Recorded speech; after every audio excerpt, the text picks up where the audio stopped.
Hey there! Subscribe to my channel and also press this bell icon so you can get latest video notifications. And this is absolutely free. Hello candidates, welcome to our channel IELTS Galaxy. As you all know, listening test format is changed now. Instead of sections there be parts like part 1, part 2, part 3 and part 4 now turns to the part 1.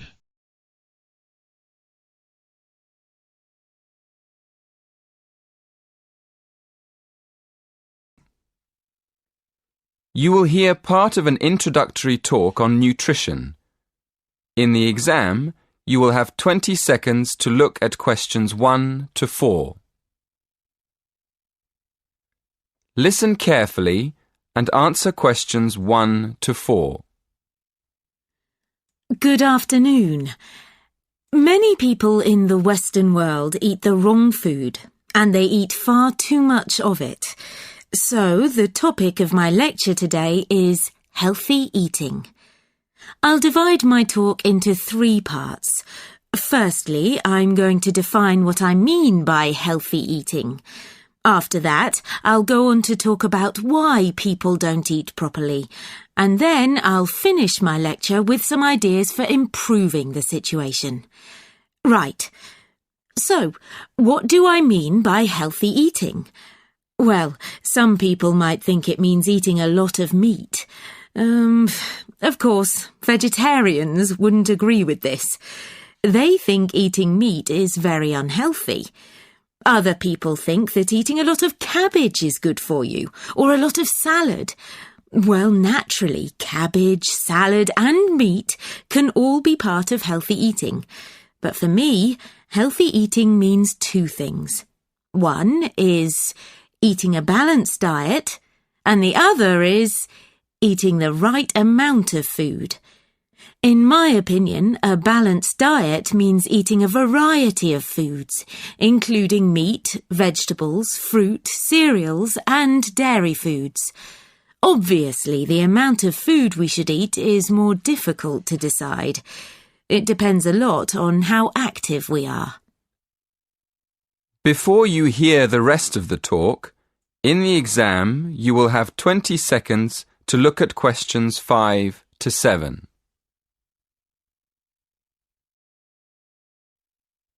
Now listen and answer questions 5 to 10.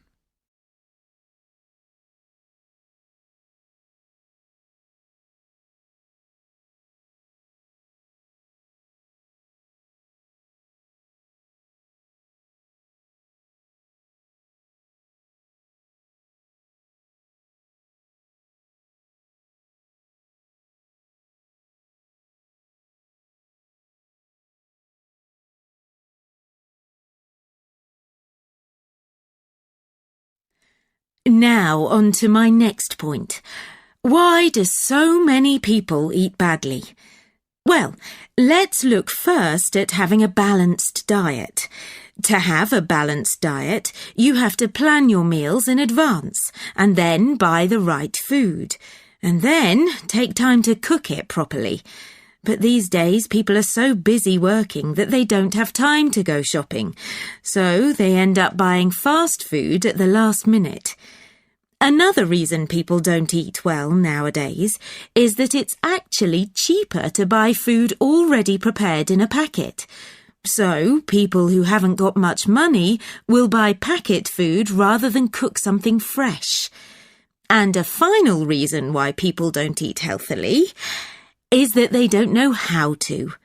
In my opinion, schools don't do nearly enough to educate their pupils in healthy eating habits. In the exam, you will have 20 seconds to look at questions 8 to 10. And now to my third and last point. What can we do to solve the problem? Well, I think it can be solved by 3 main groups: families, schools, and the government. To start with, parents should make sure their children have a healthy diet. Secondly, a lot of schools have self-service machines where their pupils can buy soft drinks, crisps, sweets and chocolates. I think schools should change what they sell in these machines. Another thing schools can do is make sure that the food they serve in their canteens is fresh and well balanced. And to finish, I'll briefly mention two of the measures I think the government should take to encourage healthy eating. One is to limit advertising unhealthy food, and the other is to spend more money on educating the public about the benefits of a healthy diet. In my next lecture, I'll go into more detail about them. That is the end of part 1. In the exam, you will have half a minute to check your answers.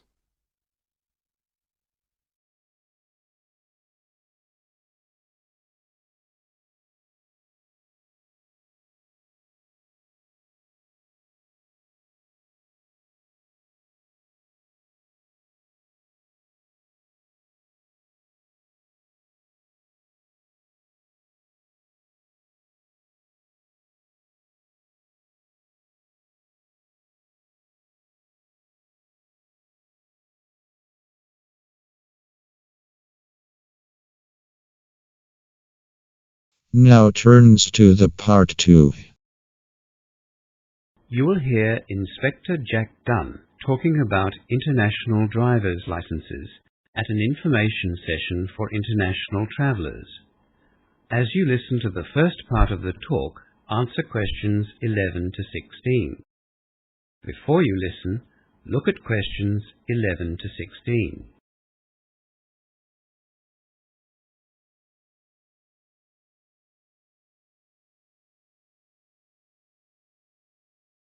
I'm sure that you have all heard about international driving licenses. They have been around since 1949, when the United Nations gave approval for their use. This meant that travellers could drive freely in the 186 countries that recognise the international driving licence system, regardless of the language that the drivers spoke.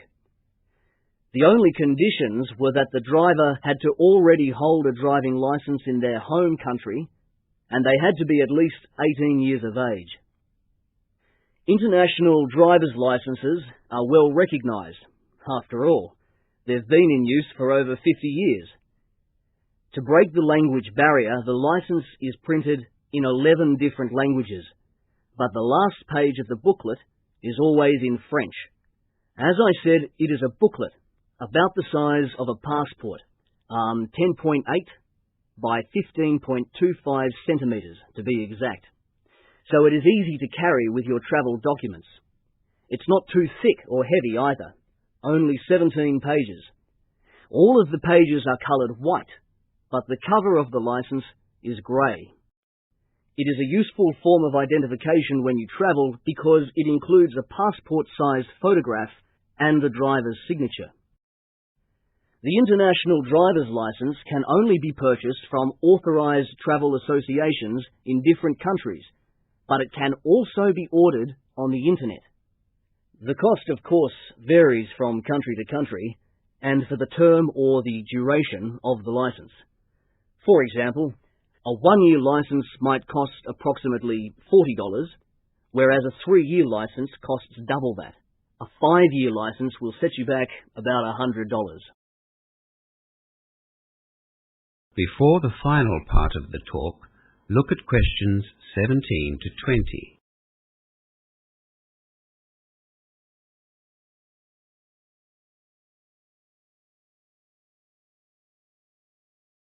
Now you will hear the rest of the talk. Answer questions 17 to 20. Before I outline the 4 most important points to consider before rushing off to get your international driver's licence, I should probably mention that, yes, the international driver's licence covers all types of vehicles from motorbikes to trucks. But, just as in your own country, you have to be qualified to drive such vehicles. You might like the idea of driving around the Australian outback on a motorbike, or checking out the English countryside in a bus with all your mates, but you'll have to take the appropriate test before you set off. Okay, now the four main points. Firstly, you cannot use an international license in the country in which it is issued. It is for international travel only. Some international students avoid this rule by ordering their licenses on the internet, which will ask them to nominate a country of your choice for that very purpose. Secondly, some countries won't allow you to use an international license indefinitely.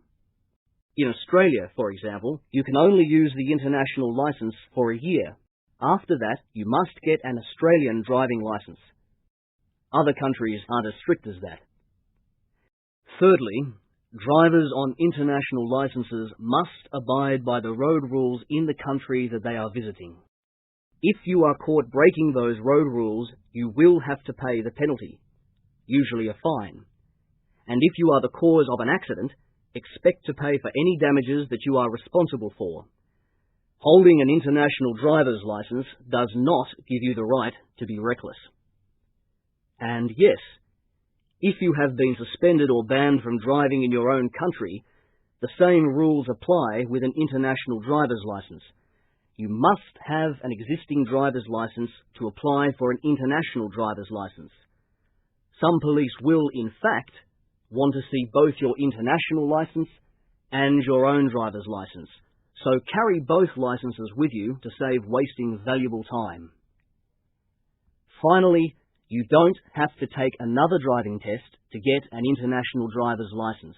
Your own driver's license is proof that you know how to drive. However, it is your responsibility to learn the road rules of the country that you are visiting and to understand what the different road signs mean. Police are not always understanding to foreign drivers. If you break road rules either deliberately or out of ignorance, expect to pay the price. Police are ultimately the same everywhere. That is the end of part 2. You now have half a minute to check your answers.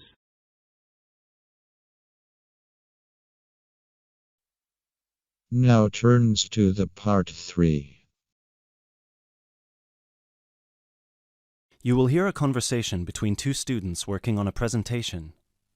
You have 30 seconds to look at questions 21 to 24.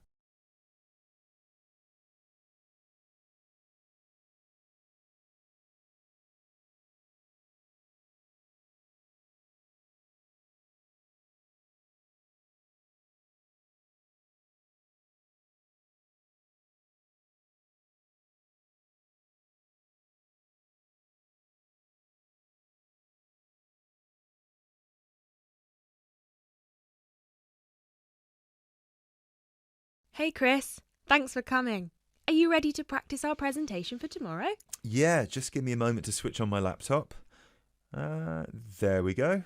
Okay, what do you think? Wow, that actually looks really nice. Well done. So I put the title up here in the middle, Reasons People Move Out of Their Parents' Homes. I thought we could start with the general graph outlining why people fly the nest at any age, and then we could break it down to age groups and social or ethnic backgrounds before we get into how our findings fit into what sociologists say about leaving a parent's house and what the effects of the timing and the circumstances of your decision can be. that sounds good to me. So we can start with the bar chart here. Do you think they'll be able to read the tiny letters here? No, which is why we'll have to read them out to them. Okay, so we could take turns then. I'd start with bar A, which says that the number one reason that young people leave home is to go to college or university. Exactly. And then I'd go on to the second bar, which gives the number of people who said they felt smothered by their parents' control over their lives and decided to get their own house to avoid that. Right. Then in bar C, we've got people who found a job and decided that it was a good opportunity to move away because of their new income. Yep, and then those who didn't feel exactly smothered by their parents per se, but more so because of the lack of room in their parents' house and the fact that their parents were around pretty much 90% of the time. Maybe we should move this bar so that it can be next to bar B, since they seem to be quite similar to each other. Well, actually, that's why I kept them separate. But maybe you're right. They would lead smoothly into one another. So that means that jobs will now be bar D, and bar E... Bar E is about those who moved because of their partner or spouse. Right. And then at the end, we've got those who were pushed to leave by their parents and those who left because of a conflict at home. I guess at this point we should mention that, as expected, we had almost 0 people reply that they left home because of emancipation or abuse, despite the fact that our study was conducted anonymously, probably because the participants didn't feel confident enough to share such private details with us. Or maybe just because there was no one in our pool of participants with such experiences. Yeah.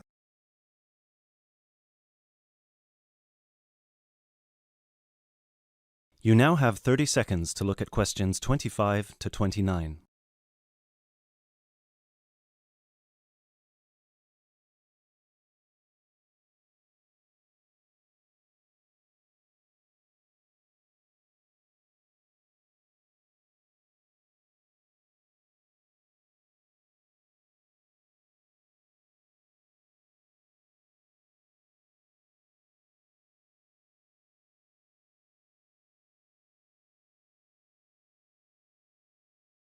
So then we can break it down to age groups and show these 4 different graphs for our 4 age groups. Under 18s, 18 to 20, 21 to 24, and 25 and above. Shall we take the graphs by age, or should we start with the second group? What do you think?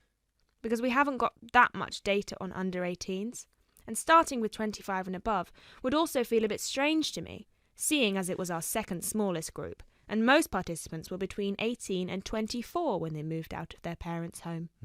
Yeah, you're right. Perhaps we should start with our 2 biggest groups and then move on to the other 2. So, you can present 18 to 20, and I can present 21 to 24. And then we can maybe present the other 2 groups together. I think it's best if we present them separately, since the findings are so different. Yeah, I guess you're right. So, I can present the under 18s, and you can present the 25 and over. Perfect.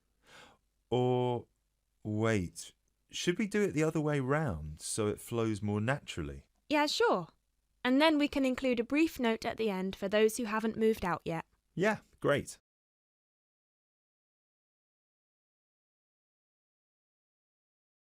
You now have 30 seconds to look at question 30.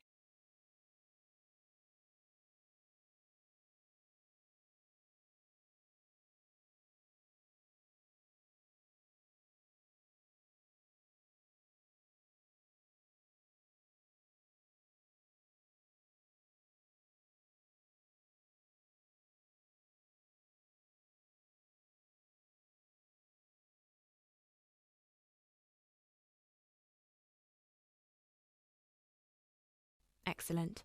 So, then we can move on to the final chart before we get to the bibliography and explain what they said they found difficult when they moved out.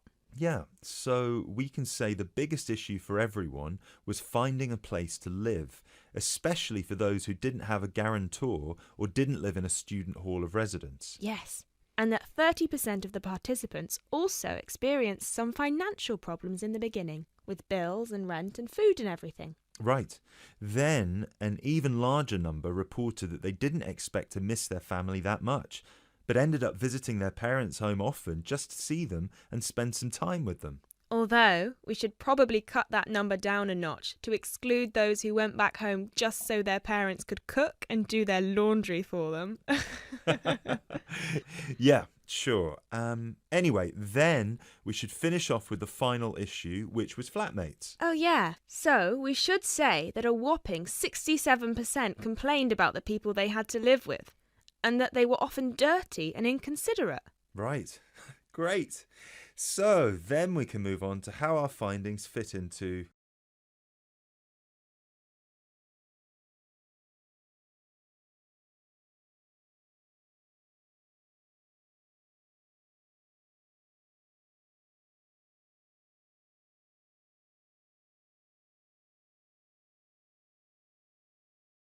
Now turns to the part 4.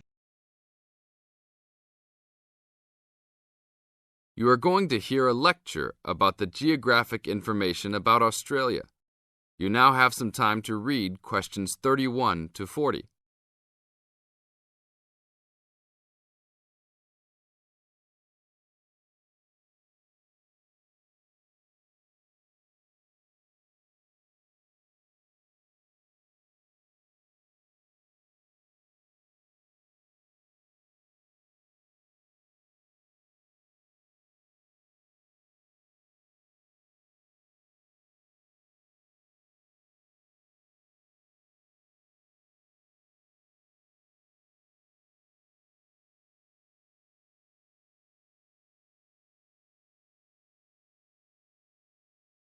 Now listen to the lecture and answer questions 31 to 40 by choosing the best answers from the choices. Good morning, everybody.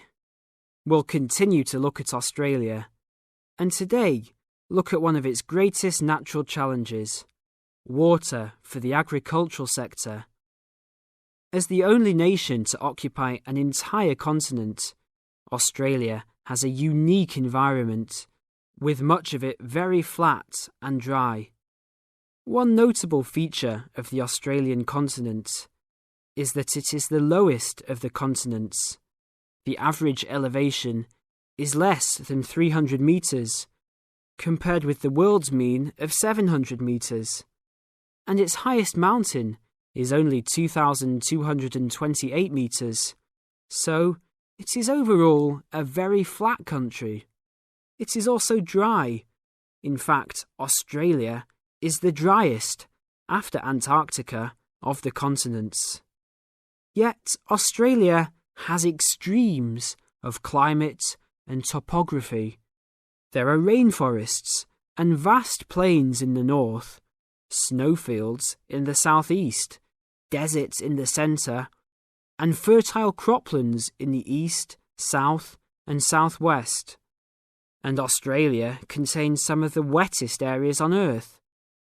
In western Tasmania and on the northern Queensland coast. But half of the continent has an annual rainfall of less than 300 millimetres each year, and only 20% has more than 600 millimetres each year. A major problem is that the limited water resources do not match up with where water is consumed. The major water resources are in northern Australia and Tasmania, whereas most of the agriculture and people are in southeastern mainland Australia. The agricultural sector is the largest consumer of both self-extracted and main-supplied water, using over 70% of total net water consumption. Electricity and gas supply, and water, sewerage and drainage services use notable amounts of self-extracted water. However, net consumption in the household sector is the lowest, just 8% of total net water used. Australia's water use increased by 25% over the decade between the mid-1980s and mid-1990s. Much of this increase was due to irrigated agriculture, which, as noted earlier, accounts for over 70% of national water demand. Since the mid-1990s, the growth and profitability of irrigated agriculture has outstripped the dryland agriculture sector. Irrigated commodities contributed almost a third of total farm exports in the mid-1990s. The results of a special government report in 2000 showed that if today's water use arrangements continue, the water needs of the rural industries will outstrip water availability by about 2020. Irrigated agriculture, Australia's major water-using sector, would be seriously affected by the shortfall. And although groundwater underlies large areas of Australia, it accounts for only 4% of water use. So, clearly, apart from water for households, which mainly comes from dams or rivers, it is the rural sector where efforts towards water conservation are particularly directed. In this sector, the largest consumers of water are the meat and wool industries. One of the major problems in considering sustainable agriculture is the large amount of irrigated water used to produce these products. Some of the crops, such as wheat, maize, and soybeans, also use a lot of water. Furthermore, many crops are grown in dry areas, where up to half the available water evaporates from the soil surface or seeps down too low into the ground for the plant roots to reach it. Well, that's all we have time for this morning.